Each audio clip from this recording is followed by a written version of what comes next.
우리에게 주시는 말씀은 로마서 1장 16절에서 17절 말씀입니다. 우리 10월 한 달은 이 말씀으로 우리가 함께 나누고 있습니다.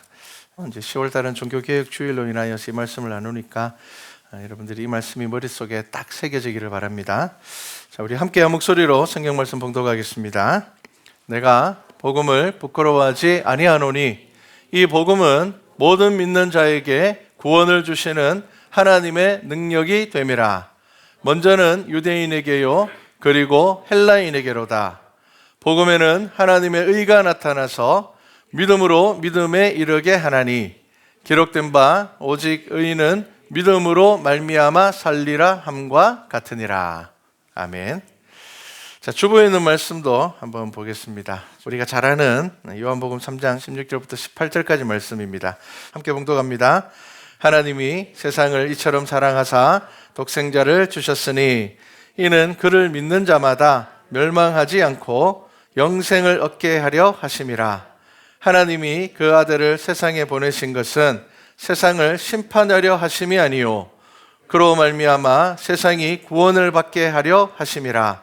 그를 믿는 자는 심판을 받지 아니하는 것이요 믿지 아니하는 자는 하나님의 독생자의 이름을 믿지 아니하므로 벌써 심판을 받은 것이니라.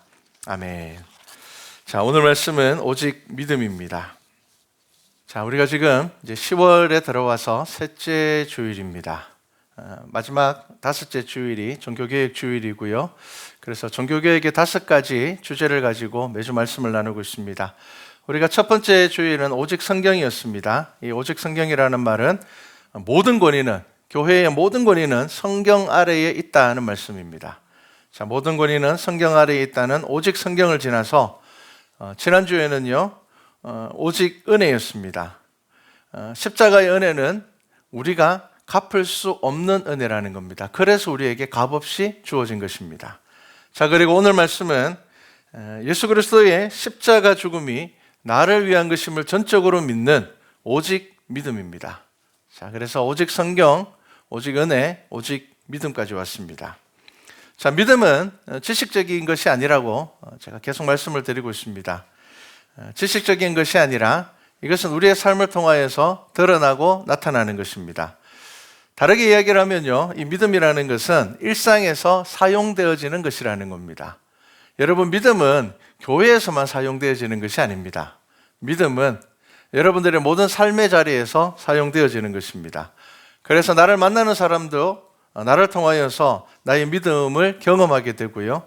내가 살아가는 모든 삶의 자리에서 숨겨지지 않는 것이 바로 믿음입니다. 그래서 이 믿음을 조금 더 풀어서 설명을 하자면 나의 시간을 어떻게 쓰느냐에서도 나의 믿음은 드러납니다. 나의 재능을 어떻게 사용하느냐에 대해서도 나의 믿음은 드러납니다. 그리고 나의 물질을 어떻게 쓰느냐에서도 믿음은 드러납니다. 그리고 나의 말과 행동을 통하여서도 이 믿음은 드러나게 되는 것입니다.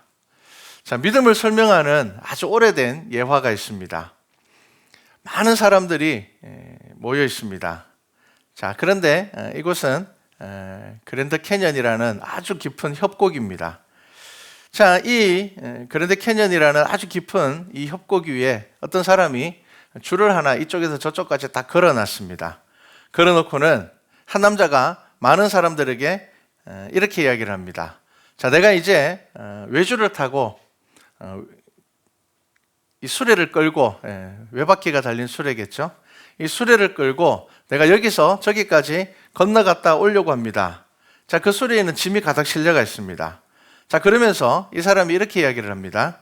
내가 이 수레를 이 줄 위로 해서 건너갔다 올 수 있다고 믿는 사람은 손 한번 들어 보십시오 라고 이야기를 합니다. 자, 그러니까 몇몇 사람들이 손을 들었습니다. 자, 몇몇 사람들은 손을 왜 들었을까요? 아마 이런 생각을 했을 겁니다.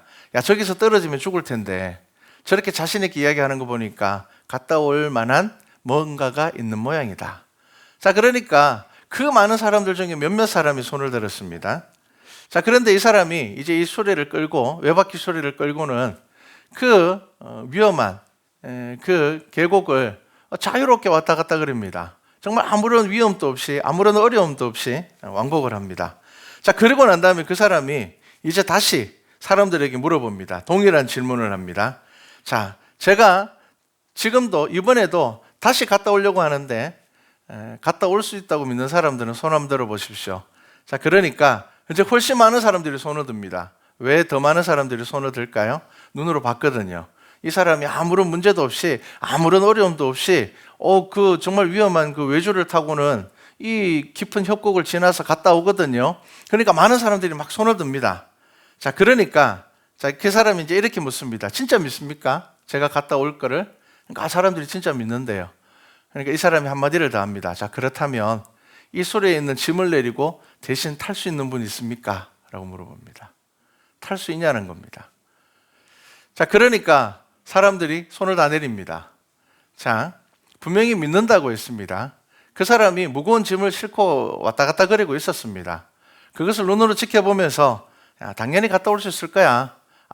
우리는 분명히 믿습니다. 라고 이야기를 했는데, 그렇다면 정말 믿는다면 이 수레에 한번 타보십시오. 여기 있는 짐 다 내리고 당신이 타면은 훨씬 가볍습니다. 그럼 내가 더 잘 갔다 올 수 있을 텐데 타보십시오. 라고 이야기를 하니까 아무도 타지 않으려고 합니다. 자, 지식적으로 아는 것과 진짜 믿음은 다릅니다.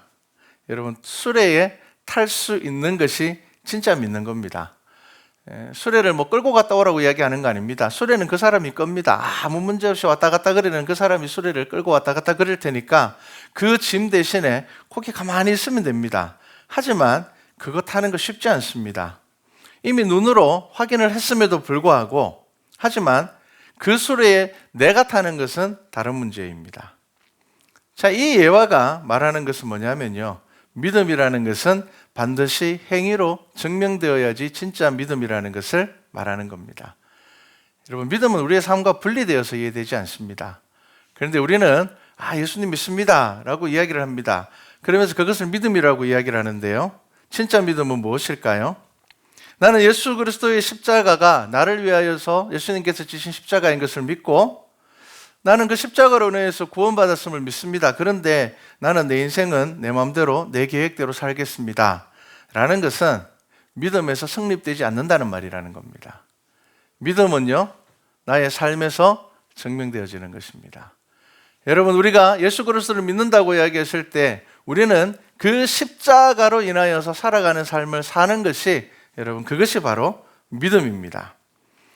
자, 신약 성경에서 말하는 우리가 믿음이라고 이야기할 때 이 믿음의 대상은 복음입니다. 우리가 지난주에도 말씀을 드렸듯이 우리가 은혜라고 이야기할 때도 너무 두리뭉실하게 은혜라는 단어를 쓸 때가 있고요, 믿음이라는 단어를 쓸 때도 우리 그냥 두리뭉실하게 그냥 믿습니다, 믿음이라고 이야기할 때가 많은데, 이제 분명하게 아셔야 됩니다. 은혜가 무엇이라고요? 하나님께서 예수 그리스도를 통하여서 예수 그리스도가 십자가를 지심으로 인하여서 그 십자가가 나를 위한 그 구원의 십자가임을 내가 믿고, 그런데 그것이 값없이 주어지는 것이 아니라 그 가치는 우리가 갚을 수 없기 때문에, 우리의 힘으로는 도저히 갚을 수 없는 것이기 때문에 우리가 값없이 그것을 받았다는 것, 여러분, 이것이 은혜였습니다.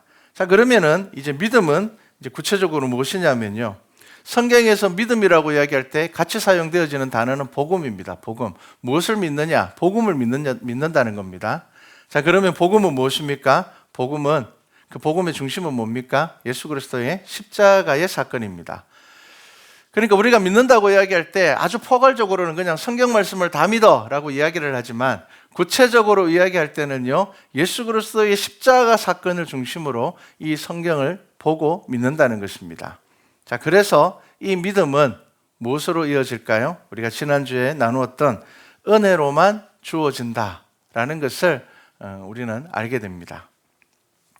자, 그래서 오늘 이제 우리가 읽은 이 말씀에서 사도 바울이 뭐라고 이야기를 하는가 하면요, 내가 복음을 부끄러워하지 아니하노니, 이 복음은 모든 믿는 자에게 구원을 주시는 하나님의 능력이 됨이라 라고 말씀을 하고 있습니다. 자, 사도 바울은 원래 복음을 부끄러워했습니다. 원래 사도 바울은 이 복음을 수치스럽게 생각을 했습니다. 유대인의 수치라고 생각을 했습니다. 자, 사도 바울은 바리새인이었습니다. 바리새인은 무엇을 믿는 사람이냐면요, 우리가 율법을 철저하게 100% 지키면 메시아가 온다, 하나님의 나라가 이루어진다라는 것을 믿는 것이 바리새인들이었습니다. 그러니까 율법주의자들이었습니다. 그런데 이러한 율법주의자들이 보기에 예수 그리스도의 십자가의 구원의 은혜라는 것은 그들의 질서를 해치는 것이었습니다. 그들의 수치였습니다. 자, 그런데 사도 바울이 예수 그리스도를 만나고 난 이후에 그가 분명하게 고백하는 것은 무엇입니까? 내가 복음을 부끄러워하지 않는다는 겁니다. 자, 사도 바울이 복음을 부끄러워하지 않는 몇몇 가지 이유가 이제 오늘 성경 말씀에 들어 있습니다. 첫 번째는 이 복음이 좋은 소식이기 때문입니다. 모든 믿는 자들에게 주어지는 은혜이기 때문입니다.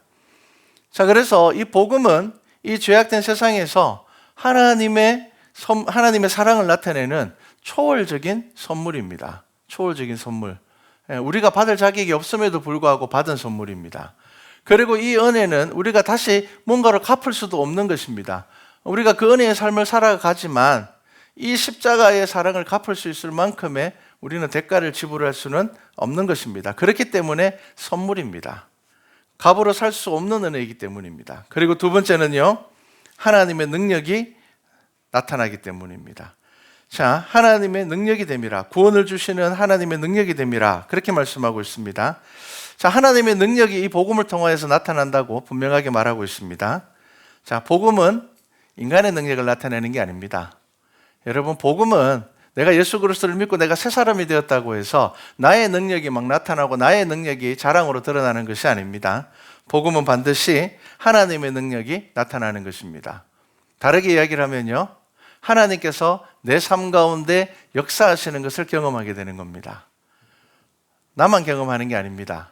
뭐라고요? 나와 만나는 모든 사람들이 나를 통하여서 하나님의 일하심을 경험하게 되는 것입니다. 자, 이 복음 안에는 세 번째 참된 구원이 있기 때문입니다. 그래서 사도 바울은 부끄럽지 않다고 이야기를 했습니다.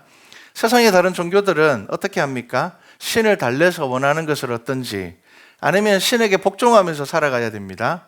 그런데 여러분, 성경은 창세기를 시작하면서 분명하게 무엇을 먼저 말씀하고 있습니까? 하나님께서는 인간을 특별하게 만드셨음에 대하여서 먼저 말하고 있습니다. 하나님께서는 인간을 하나님의 형상대로 만드셨습니다. 이것은 굉장히 특별한 은혜입니다. 인간은 신의 종이나 신의 어떤 놀이개로 만들어진 것이 아닙니다. 하나님께서는 우리를 하나님의 형상대로 지으셨고, 그리고 하나님께서는 우리와 함께 하기를 원하셨습니다. 그래서 하나님은 우리를 먼저 사랑하셨습니다. 그래서 우리가 죄에 빠졌을 때 하나님께서는 우리를 심판하려고 하는 것이 아니라 우리를 구원하시기 위하여서 그 사랑하는 아들 예수 그리스도를 이 땅에 보내신 것입니다. 그것이 요한복음 3장 16절 이하의 말씀입니다. 우리를 심판하시는 것이 하나님의 목적이 아닙니다. 자, 너희들 잘 사나 못 사나 한번 두고 보자, 이게 아닙니다. 내가 너희들을 구원하기를 원한다는 겁니다. 다시 너희들이 하나님의 형상을 회복하기를 원한다는 겁니다. 다시 우리를 하나님의 자녀 삼아 주시기를 원한다는 겁니다. 그래서 십자가를 믿는 자들은 다시 하나님의 자녀로 그 하나님의 형상대로 살아갈 수 있는 그 자격이 우리에게 주어지는 것입니다. 자, 그래서 이 복음 안에는, 십자가 안에는 구원이 있습니다. 자, 그리고 이 복음은 모든 사람을 위한 것입니다. 16절 후반절에 보면요, 먼저는 유대인에게요, 그리고 헬라인에게로다, 이렇게 말합니다. 이것은 딱 분명하게 이야기를 합니다. 유대인과 모든 이방인들을 위하여서 십자가 연회가 우리에게 주어졌다는 것입니다. 자, 그렇기 때문에 복음은 특정한 민족이나 특정한 사람, 어떤 특정한 부류에게 주어진 거 아닙니다. 세상에서 성공해야지, 남들보다 잘나야지, 아닙니다. 이 복음은 저와 여러분 모두에게 주시는 복된 소식입니다. 그래서 십자가를 믿는 모든 이들에게 주시는 은혜입니다. 자, 그래서 오직 믿음입니다. 근데 여러분, 그래서 이 오직 믿음을 가볍게 생각하시면 안 됩니다. 그냥 믿으면 돼. 지금 우리가 종교개혁의 주제를 하나하나 보는 이유는요, 하나님께서 우리에게 주시는 이 은혜가, 하나님께서 우리에게 주시는 이 구원의 자격이 값없이 주시는 것이지만 이것은 값으로 계산할 수 없는 것이라는 것을 분명히 우리가 알아야 합니다. 그래야지 우리의 삶이 바뀝니다. 우리는 은연중에 그래, 뭐 믿으면 되지, 믿으면 된대, 십자가에서 예수님께서 나를 위하여 죽으셨어, 우리는 이 생각에 계속 머물러 있을 때가 너무 많습니다. 그런데 그것이 아니라는 것을 오늘 말씀을 통하여서 보셔야 됩니다. 자, 로마서 1장 16절과 17절은 종교계에서 가장 중요한 핵심적인 역할을 한 말씀입니다. 자, 예수 그리스도를 만난 사도 바울은 이전에 자신이 수치로 여겼고 자신이 박해했던 복음을 부끄러워하지 않는다. 그 이유는 예수 그리스도의 이 십자가의 은혜는 숨길 수도 없는 것이고 숨겨지지도 않는 것이기 때문에 그는 이 은혜를 모든 사람들이 알기를 원했습니다. 우리는 종종 이런 말들을 합니다. 저도 그렇습니다. 나의 부족함으로 복음이 가려지지 않을까. 네, 그런 기도할 때도 있습니다. 그런데 여러분 너무 두려워하지 않으셔도 됩니다. 왜냐하면 하나님께서는 우리의 연약함을 아시는 분이기 때문입니다. 그래서 하나님께서는 분명히 말씀을 통하여서 우리에게 약속하시는 겁니다. 내가 예수 그리스도의 십자가를 믿고 그 십자가의 은혜 가운데서 내가 살아가기 위해서 노력할 때에 분명히 하나님께서는 우리의 삶을 통하여서 그 능력을 나타내시겠다는 겁니다. 여러분 이 말씀을 믿으셔야 됩니다. 나의 삶에서 나타나는 하나님의 능력, 이것은 초자연적이거나 감정적인 것을 말하는 것이 아닙니다. 구원받은 백성의 삶을 살아가는 것을 말합니다. 자, 그래서 17절 말씀에는 뭐라고 이야기를 합니까? 복음에는 하나님의 의가 나타나서라고 이야기를 합니다. 자, 복음 안에 하나님의 능력이 나타나는 것을 믿으시기 바랍니다. 하나님의 의가 나타나는 것이며 그리고 그 다음에 뭐라고 이야기를 하는가 하면요, 아주 중요한 이야기를 합니다. 우리가 읽으면 이게 무슨 말일까? 우리는 그냥 막 읽고 지나가는데요, 자세히 생각하면 이 말씀이 참 중요합니다. 자, 하나님의 의가 나타나서 믿음으로 믿음에 이르게 하나니라고 합니다. 자, 이 짧은 말씀을 한번 조금 생각해 보셔야 됩니다. 자, 여러분 이게 무슨 말일까요? 믿음으로 믿음에 이르게 한다. 현대인의 성경을 보면 이렇게 번역하고 있습니다. 믿음을 통해서 하나님과 올바른 관계를 가지게 된다라고 해석을 하고 있고요. 킹제임스 성경 같은 경우에는 믿음에서 믿음까지 계시되어 있다, 이렇게 해석을 하고 있습니다. 물론 헬라어 성경이나 보면은 같은 의미로 기록을 하고 있는데, 그렇다면은 그런데 이야기가 좀 어렵잖아요. 믿음에서 믿음에 이른다. 그러면 첫 번째 믿음은 뭐고 두 번째 믿음은 뭘까요? 그래서 저는 이 말씀을 예수님께서 하신 말씀과 한번 비교해서 생각을 해봤습니다. 예수님께서는 저와 여러분들에게 뭐라고 말씀하셨는가 하면요, 자기 십자가를 지고 나를 따르라 라고 말씀을 하셨습니다. 자, 지금 믿음이 뭐라고요? 예수님께서 나를 위하여서 지신 십자가입니다.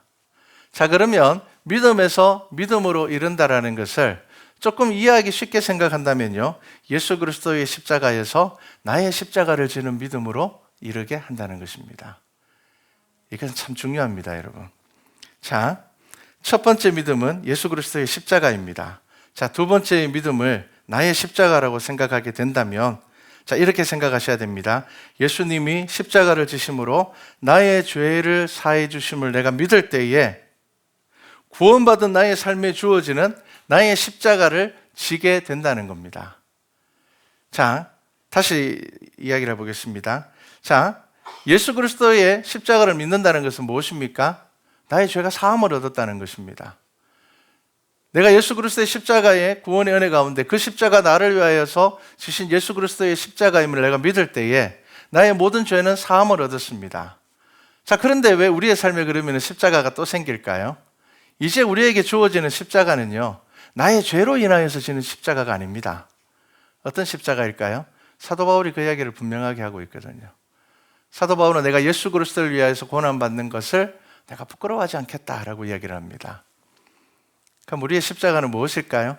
예수님께서 이미 나의 죄를 위해서 십자가를 지셨는데 또 내가 나의 죄를 십자가로 생각하면서 살아가는 게 이것이 믿음일까요? 예수 그리스도께서 나의 죄를 위하여서 십자가에 달려 죽으셨고 나는 그 십자가를 믿음으로 인하여서 나의 죄의 문제는 해결되었습니다. 자, 그렇다면은 이제 내가 지는 십자가는 무엇일까요? 이것이 이제 다음 주제와 연결이 됩니다. 이제 나의 십자가는요, 내가 말씀 안에 살아가기 위한, 하나님의 영광을 드러내기 위한 십자가입니다. 여러분, 이것이 우리의 삶이 되어야 한다는 것입니다. 믿음에서 믿음으로 이른다라는 것을 어떻게 해요? 그리스도의 십자가에서 나의 십자가를 발견하는 것입니다. 그리스도의 십자가를 믿음으로 인하여서 나의 십자가를 지게 되는 것입니다. 나의 십자가를 능히 지며 살아갈 수 있게 되는 것입니다. 그런데 많은 사람들이 어디에서 멈춰버린다고요? 예수 그리스도의 십자가를 믿는 믿음에서 멈춰버릴 때가 너무 많습니다. 그렇게 되면 안 됩니다. 우리의 십자가로 나아갈 때에 어떻게 해요? 우리는 우리가 무엇을 행할 바를 알게 되고요. 그 행함으로 인하여서 나의 십자가를 통하여서 무엇이 드러난다고요? 나의 십자가를 통해서 나의 죄를 해결하는 거 아닙니다. 성경은 분명히 우리가 우리의 죄의 문제를 해결할 수 없다고 말씀하고 있습니다. 우리의 죄를 해결할 수 있는 분은 오직 예수 그리스도의 십자가밖에 없습니다. 그렇다면 우리의 십자가, 나의 십자가는 무엇입니까? 이제 우리는 성도로서, 그리스도인으로서 내 삶 가운데서 주신 은혜를 잃어버리지 않고 살아가는 것입니다. 그래서 이 삶을 통하여서 예수 그리스도가 드러나고 증거되는 것, 이것이 바로 저와 여러분의 십자가입니다. 그래서 사도 바울이 자기 삶에 주어지는 모든 고난 가운데서 뭐라고요? 나는 오직 예수 그리스도만 생각하면서 살겠다. 나는 오직 예수 그리스도의 복음만 전하면서 살아가겠다. 그렇게 말하고 있습니다. 그 삶이 무엇이라고요? 그것이 사도 바울의 십자가였습니다. 여러분, 우리 죄 때문에 괴로워하시면 안 됩니다. 여러분, 우리 각자의 십자가가 있어야 됩니다. 우리 각자의 십자가가 있어야지 그 믿음은 어떤 믿음이 됩니까? 행함이 있는 믿음이 되는 것입니다. 자기의 십자가가 없으면 행함이 없는 믿음이 됩니다. 행함이 없는 믿음은 우리가 예수님 앞에 섰을 때 우리를 증거할 수가 없습니다. 우리의 십자가는 예수님께서 저와 여러분들에게 명령하신 겁니다. 자기 십자가를 지고 나를 따르라. 이건 명령입니다. 야, 따를 수 있으면 한번 따라봐라. 이거 아닙니다. 따르라고 명령하셨습니다. 왜 그렇게 명령하셨을까요? 예수 그리스도의 십자가로 인하여서 우리가 감당할 수 없는 이 죄의 문제가 해결됨으로 인하여서 이제 저와 여러분들에게는 감당할 수 있는 나의 십자가가 주어지는 것이고 이 십자가를 통하여서 하나님의 영광이 드러나고 나타나는 것입니다. 많은 사람들이 예수 그리스도를 만나게 되는 것입니다.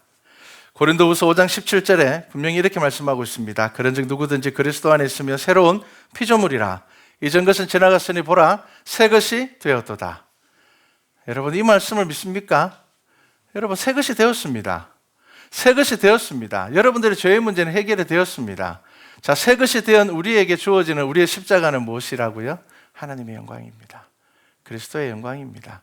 이제 나의 삶은, 나의 재능은, 나의 시간은, 나의 모든 것은, 나의 말과 행동은 이제 나를 통하여서 오직 예수 그리스도를 드러나게 하는, 오직 예수 그리스도를 증거하게 되는 나의 십자가를 지고 내가 예수 그리스도를 따르게 되는 것입니다.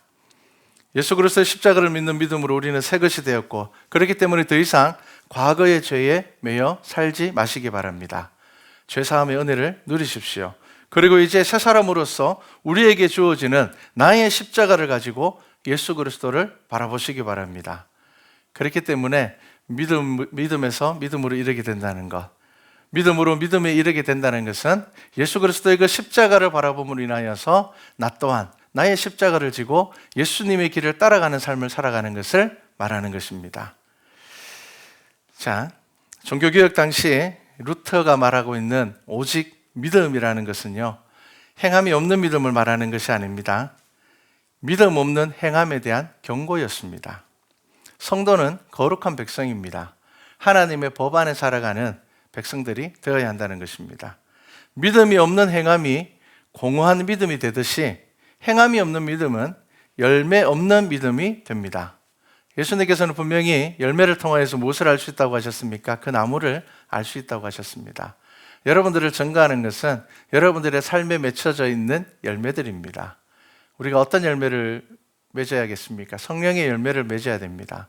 우리가 성령의 열매를 맺기 위해서 무엇이 필요하다고요? 나의 십자가가 필요한 겁니다. 예수님께서 나의 십자가를 지셨기 때문에, 나의 죄에 대한 십자가를 지셨기 때문에 이제는 나는 하나님의 영광을 위해서 살아가는 나의 십자가를 지고 살아갈 때에 저와 여러분의 삶에는 분명히 성령의 열매가 맺히게 되는 것입니다. 그래서 오직 믿음은 무엇입니까? 우리의 삶에 좋은 열매를 맺게 하는 것입니다. 십자가의 은혜가 고백되어질 때에 그 은혜에 대한 우리의 반응은 삶에서 열매를 맺게 합니다. 여러분, 예배에 대한 거룩함을 회복하게 합니다. 그러니까 오직 믿음이라는 것, 오직 은혜라는 것, 오직 성경이라는 것은 우리의 삶에서 성령의 열매를 맺는 귀중한 신앙의 고백이 되는 것입니다. 종교개혁의 5가지 주제에서 우리가 3번째까지 왔죠. 자, 이 5가지 주제는요, 한마디로 이야기를 하면은 그 당시 교회가 구원이라는 것이 율법주의적 행함에서 주어진다는 교회의 이러한 잘못된 교리에 대하여서 성경으로 다시 돌아가야 된다는 개혁을 말하는 것입니다. 자, 행함이 구원의 주체가 되면요, 뭐가 사라진다고요? 우리가 이것을 거꾸로 보면 됩니다. 자, 행함이 구원의 주체가 될 때 성경의 권위가 사라집니다. 행함이 구원의 주체가 될 때는요, 하나님의 은혜가 사라지게 됩니다. 행함이 구원의 주체가 될 때에 십자가의 사건으로 우리에게 주어지는 구원의 통로가 막히게 된다는 것입니다. 그래서 여러분 기억하셔야 됩니다. 지금 루터는 이 종교개혁은 행함은 가치가 없다라는 것을 말하는 것이 절대로 아닙니다. 행함은 무엇보다 귀한 헌신입니다.